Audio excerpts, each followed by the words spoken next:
welcome back to the show. I have Kate Dileo back with me. She was on the podcast a couple years ago. She's got a lot going on, so I invited her back to talk about what's going on with Kate. Welcome back. Thank you so much for having me. It's always good to see you. Oh, absolutely. And now you've been really, really busy. So we've actually rescheduled this like, I don't know, 3 or 4 times. And I'm not pointing that out. I'm just saying how busy you are. So give us a little snapshot of what you're working on, because you're traveling a lot. You're working on this product that you're releasing now. So give us a little background on what's going on. Yeah, absolutely. So this last year and a half has been a ton of change in my business in a good way. I mean, we went from been a consultant for many, many years, helping companies build brands and taking them through these short-term 4 to 6 week projects where we're coming out the other end with their core sales messaging written. And they're ultimately like, what's the message that's going to help them get more clients, right? Now, what happened is I decided to transition because I wrote the book, Butch, and I wrote a book that really just documents my whole methodology of what's the 1, 2, 3 that you need to go through to actually build a brand that's going to be the path of least resistance to revenue. So that was my first step, and you've been a huge supporter of that. So thank you. And then I made the crazy decision to digitize that. So ultimately, for me to scale and grow my business, being a mom of 4 when I'm not, working, it's how do I help more companies without being tied to a Zoom call? And so really for me, it was building a digital platform that allows people to go through my brand building process in a much lower price point and extremely quick time frame, only a matter of weeks, to come out the other end with the right brand message outcomes. So that's actually what we just launched this fall here of 2023, and it's called the Brand Trifecta.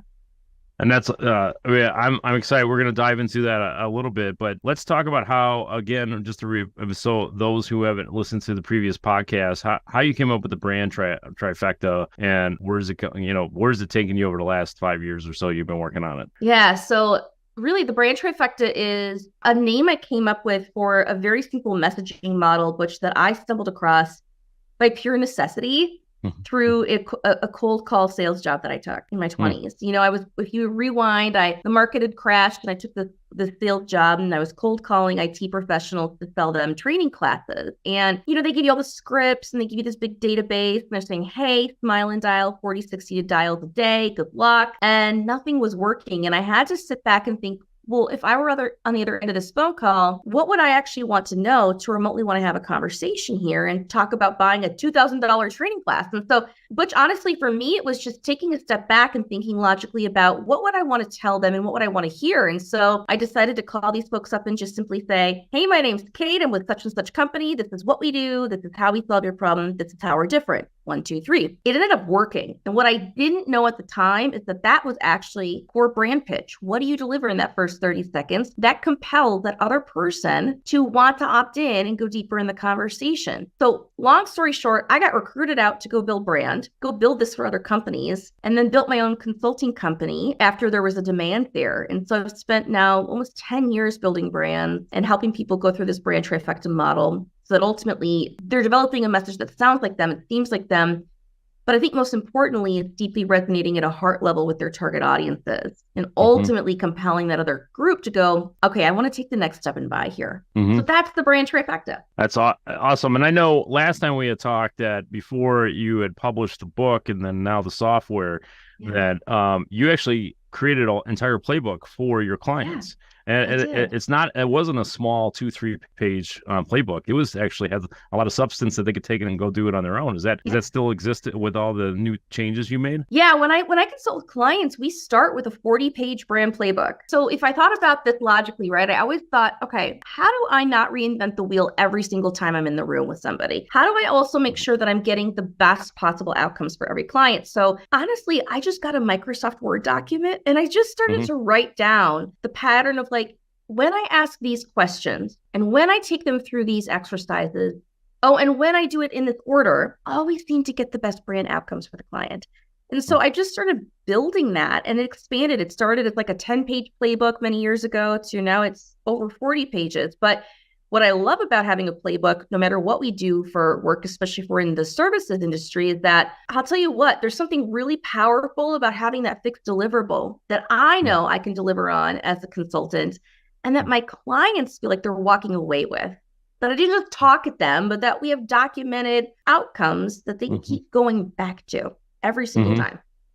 No, and you hit a great point because I know even in our industry, one of the issues that I always say my peer groups, no matter how long they've been in the business, no matter how successful they are, every transaction is different, and Yeah. it's not a scalable model for one, but on two, it creates mediocrity in the sales process, right, and also service, right, and so I'm not perfect by any means. By over time, we recently created our own playbook, and it's working out, but again, it's not a perfect system, and we kind of work through it. We're trying to put not only the sales side but move it on the service side, so that way when people buy the product, they know what they're getting and they actually get what they actually thought they were getting, and it's in a repeatable format, so that way they're not dependent on one good, huge, awesome employee. And hopefully I always have good, awesome employees, but it never always works out for everybody. But at least if we have good, solid employees, the process is still the same. And so over time, over time, you had put all this together and you decided to publish a book. And this is actually like a year and a half ago that you revamped it a little bit and then republished it. So can you talk a little bit about, because it's an interesting title, because we do have this trend that's going on about storytelling, and people storytell. And it's probably a good stepping stone, because the traditional model is, I've been in business since 1955 and we have great service, right? And so like it takes a transition from there to telling a story about what the process is for their clients. But taking a step further, you had titled the book Muting the Megaphone. And so can you share a little bit of the background, not only on the title, how you came up with just, muting the megaphone, but also like what people could expect about the book if they decided to go ahead and purchase it? Yeah, really the book the title of it, Muting the Megaphone, came down to, I think, the current state of the union as it comes to marketing, which is that I think for most of us as consumers, which we are just inundated with information. And do you remember when these long sales funnel pages came on the scene 5+ years ago? And you'd hit a website, it was just like you didn't even know where to click. There were 75 buttons. You're like, am I purchasing a course? What am I buying? And I think that for most of us, we got into this era where we thought more is more. Oh, and I've got to do content marketing and I've got to tell them all the things, because if I don't tell them all the features and benefits, then they're not going to buy. But actually, what we're seeing is that consumers want to get back to the basics. They're desperate for brands and organizations that cut the crap and get down to the 1, 2, 3 things that they need to know before they decide they're going to opt in and go deeper with you. Ultimately, my book unpacks what are those 1, 2, 3 things. And again, I call it the brand trifecta, but the 3 things based on buyer psychology are: number 1, tell me what you do. Number 2, tell me how you solve my problem. And number 3, tell me how you're different and better than the competition. In that order. It's based on buyer psychology. And so in the world of messaging and marketing, what that actually looks like is a series of very clear, crisp sentences, not a big convoluted story. It's your tagline, tell me what you do, a value proposition statement, which is like 1 or 2 sentences that says, here's how we solve your problem. And then a simple set of bullet points, which that says 1, 2, 3, 4, here's how we're better than the competition. We have made it all about us with storytelling. And what I'm trying to help people understand is get back to the basics of what your customers actually want to know to take the next step. Yeah. And you led into one of the, I actually bookmarked a page in a book, even just you walk through like what a PowerPoint should be, the slide deck, and then just some sales material. But what I liked, because you want to make things as simple as possible, people's attention spans are very short, but I just highlighted, and I want to highlight it on the podcast, is the 1-page sales sheet. And it literally, like, I didn't prep you for that. And so you literally just walk through everything that's on there. Obviously it's your product, but like you state who you are, but not, just company name, logo, and tagline, right? Like no like 1955, Paul Revere created, the copper company, right? Like nobody cares, right? And then you said, state the problem, how you solve it. How are you different than the rest of the competition? And you added in here that state how it works or what it looks like, and how do you engage with the company, right? It's a call to action, right? So keeping it simple, right? Because when you write those long pages, and I still run into them, like even though like there might be somebody I'm even connected with, and I'm like, oh, he's got an interesting book, and I'll support the guy, and I'm interested in the topic. I have to scroll all the way down to the bottom and say, click, I'll pay for the shipping right now. Like, but you have to get all the way to the bottom in order to get to it. And to me, it fascinates me that we would do this to somebody else, because do we want to have that happen to ourselves? No, we don't. Here's the thing. Like when we think about how organizations are going to scale to the next level, the reason that I harp on this idea of a simple, short, but powerful brand trifecta message is because ultimately your brand is supposed to be your path of least resistance to revenue. Mm-hmm. And it's the glue that really holds together your marketing and sales teams in those operational functions. You can't grow if you're all working off of a different message or a different playbook. So it might sound fluffy to say, oh, brand, but let me be clear here. This is the message that we live and speak day in and day out. What do you say when you walk into the room? What do you say on the Zoom call? What do you actually deliver on your website, your one-pagers, your proposals, your slide decks? This is about a consistency of a message that when those customers continue to see that and experience that, they're like, yes, these people get me. This is exactly what I'm talking about. That's the purpose of this. Sure. Now, there's a ton that you just mentioned, and I could see somebody listening to this and be a little bit overwhelmed. If there was one place that they should start during that process, whether it's the sales side, the marketing side, or the back end where the service is, where should they start with, hey, let's build this brand. Let's do it right from the get-go? I would say that the number one thing that you can do is start with your core, what I consider your sales message. So let me explain what I mean by that. Yeah. So in the world of messaging and in general, I think often a lot of us think when we think of brand, we think of things like our vision statement, our mission statement, our values, and those are super important. Sure. But I think your number one layer of defense, like I always say, it's like your first line of defense for any organization to grow and to get aligned, to make sure that you've got your tagline nailed, that everybody's rallying around the same, like, what do we do? So if somebody asks you, what do you do? Can you actually answer that in 5 or 6 words? And is everybody saying the same thing? Do you have a couple of sentences that describe the value proposition statement? And are you all speaking up the same set of differentiators? These 3 pieces, when sales and marketing and leadership all together get aligned on that, the beauty is then you can start to make sure that you're delivering processes and procedures to deliver on that promise. Oh, then you've got consistencies in all your materials. Then marketing knows that they're delivering the same message outbound that sales is getting inbound as well. You've got to start with the brand because it's ultimately dictating where you're going. Totally makes sense. And I think that's why you end up creating software for all this, right? So you can help people walk through this. And from my understanding, I didn't dive into it a whole lot, but it sounds like it's at their own pace, right? So it's not like you have to get it done like, hey, I think there is a time frame a little bit, but it's not like they're missing one class. They can go back and review it and they can do it again, right? And so can you walk us through some of the new product that you come out with to make it easier for small and mid-sized companies that kind of make that first step, but maybe more self-learning, self-pace to get it done? Yeah, absolutely. So what we did is I took the whole method of the Brand Trifecta and I built a product called the Brand Trifecta. And it's built for small businesses, marketing teams, sales teams that they're struggling to figure out how do they articulate this value to the customer in the right way. It's going to sound like them and feel like them, but deeply resonate with their audiences. And so what the program does is it takes you through a series of 90-minute sessions, anywhere between like 8 to 10, just like I would do as if I were in the room with a client. And most people are doing 1 or 2 sessions a week just to keep pace. So again, you can knock this out in a matter of weeks, but there's a couple core buckets of work that this program unpacks I think are important. The first bucket of work, and I talk about this in the book too, is before you write the message, you need to understand at an organizational level, how do we show up in the world? Like, what's our core brand? Like, I don't know, personality. And you may go, oh, that sounds so fluffy, but hang on a second. You ever tried to write an email and you look down at the draft of your email and you're like, well, that was a bunch of corporate mumbo jumbo BS. Have you ever done that? You're like, okay. So here's the thing is often when we try to write a message, it sounds terrible at first. And so one of the things that we have to ground ourselves in is who authentically are we as an organization and how do we sound?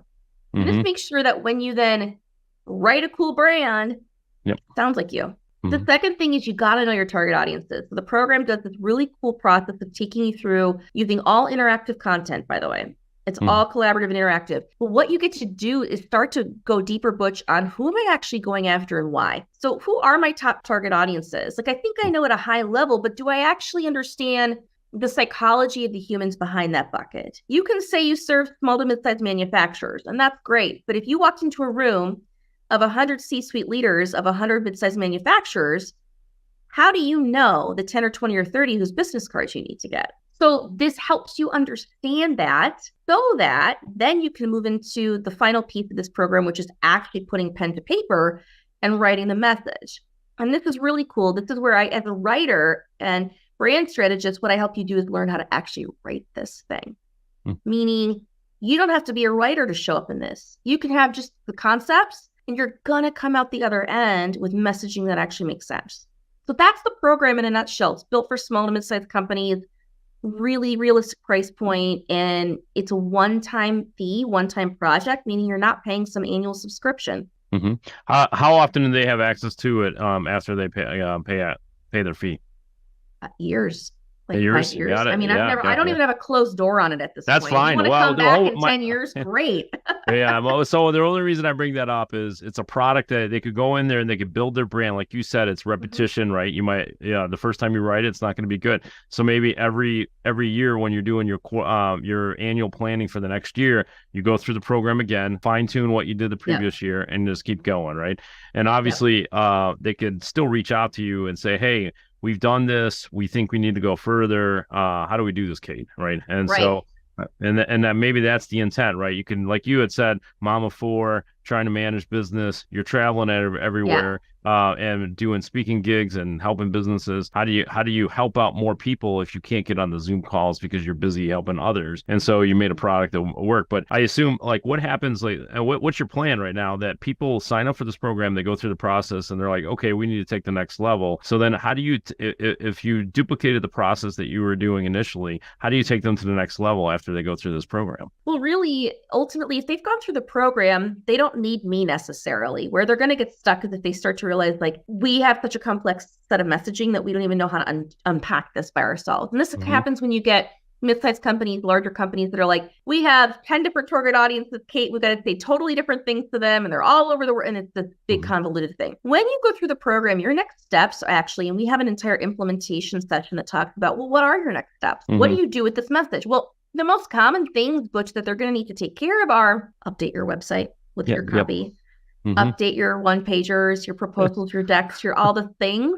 Here's the deal. You don't have to go crazy on this. A lot of times, especially for in services, if you're not running ads and SEO and doing those things, your first steps are simply to do copy swap in a very easy way in your materials and on your website. So that as you're out meeting people, they go check you out, they see your materials, it sounds like what you just wrote. It is the same thing. Over time, you can update things like social media, advertising, SEO, all of the other stuff, but it's not that convoluted or hard. This comes down to just taking the time to kind of parse the work out to the right people to get it updated quickly.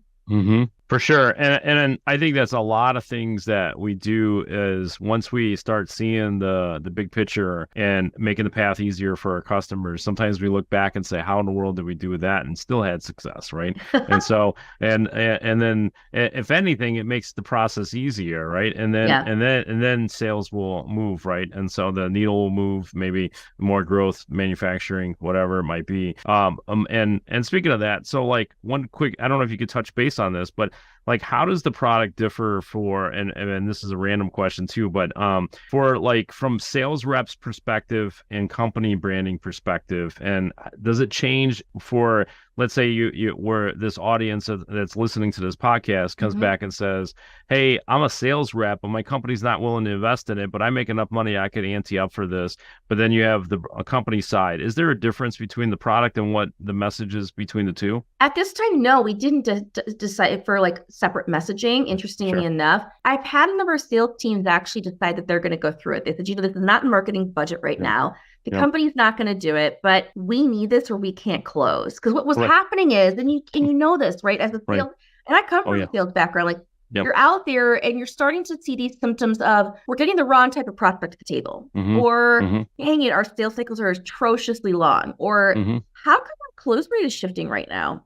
Okay, so in these scenarios, it's a great opportunity for sales to look at this and go, sales, you are using a brand message. You don't have some separate sales message from what marketing is pushing out. It's the same brand message. And if you have the gumption to go in there and really identify who you're going after and why, and use all of that knowledge that you've gathered to create a message that's going to help you close, do it.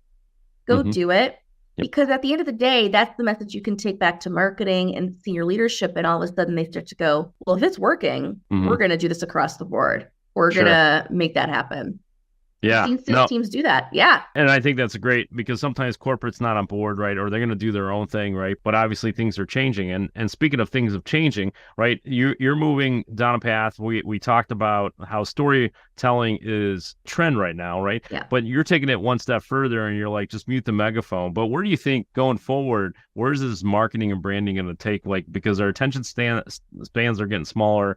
You got TikTok at 30 seconds to get people's attention. And so, like, where do you think the future of branding is going to be? I think the future of branding is that it's even going to be shorter on the front end. So what I mean by that is you've got to be really tight in your language in that first 15 to 30 seconds of what you're saying to somebody. And that's where I think this brand trifecta concept has some serious weight to it, is people need you to get to the point quickly and have it be very short sentences that they can visually scan, that they can hear boom, boom, boom, boom. And then they get to this moment, this conversion moment where they opt in and they go, now that's interesting. I want to have a conversation. Now let me go check out your explainer videos and your white papers and your blog posts, or, hey, now can we set up a discovery call? You got me.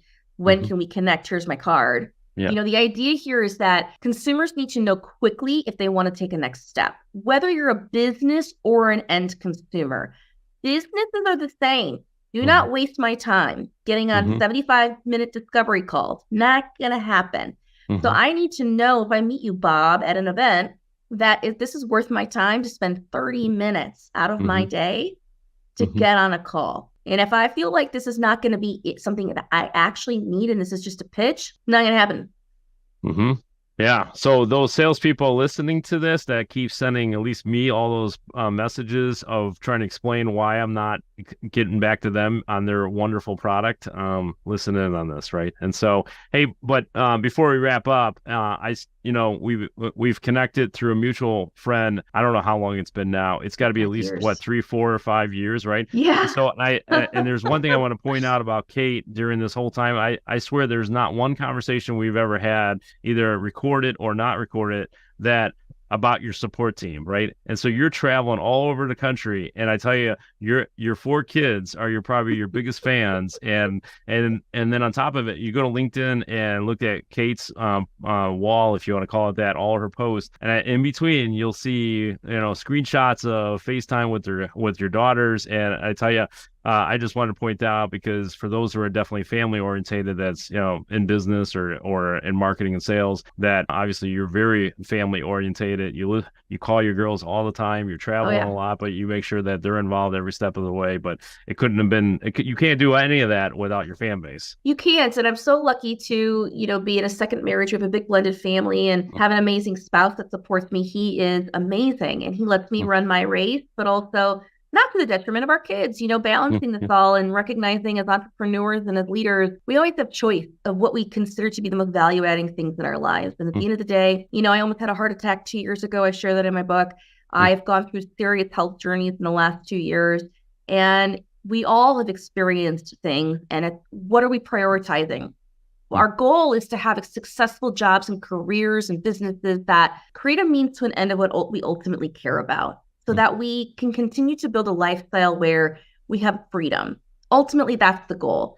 So for me, it's like, always keep your eyes on that prize, because I don't want to wake up in 20 years. I don't know about you, Butch, but I don't want to wake up in 20 years and go, what was it all for? Well, yeah. Well, obviously it's for our kids, right? Like that's our inspiration when we get home, right? And yeah, for sure. Sometimes they beat me up emotionally. Sometimes they're my inspiration. yes, but that builds character, right? My 5-year-old's kind of a narcissist these days. I don't know, Butch. No.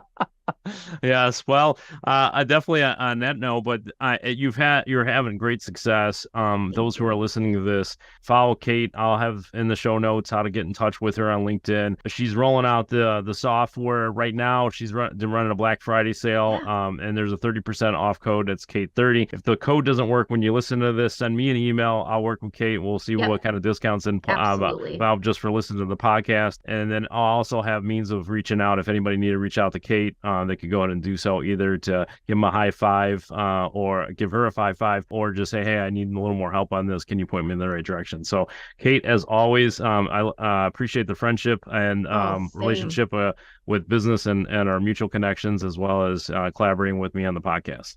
Thank you so much for having me, Butch. All right, thank you.